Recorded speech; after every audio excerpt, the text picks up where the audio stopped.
In today's video, I'm turning my roof into a water source so that the cabin can be self-sufficient in water. I'm not a pro, just figuring things out as I go, so let me know in the comments if you would have done things differently. Now I'll just be quiet and let you enjoy the video.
Yeah, like that, but don't come in the house. What? Stop being annoying with him.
And we're done for today. So that's a big steps towards a fully off-grid cabin, to have the water tank installed, connected to the gutters, and I'm quite happy with the results.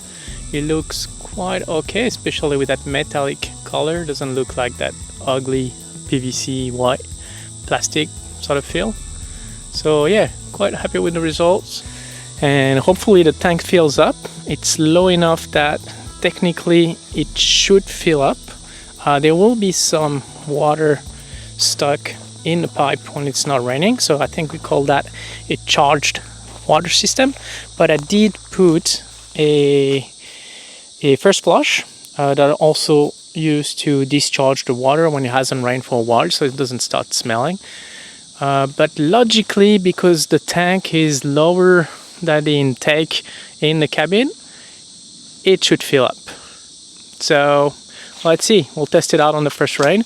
Worst case scenario, and I don't want to be there, but worst case scenario, I'll have to bury the tank in maybe like halfway if it doesn't fill up. But there's no reason it shouldn't be. Let's have trust in physics. I hope you enjoyed this video. If you did, put a thumbs up, and if you don't want to miss the next one, still tackling the off-grid system of the cabin, don't hesitate to subscribe, put the notifications on, and until next time. But something's different next to you. It's like my soul is set on fire.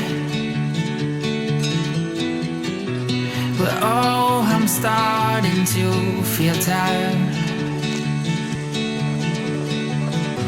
'Cause I can run, but I can't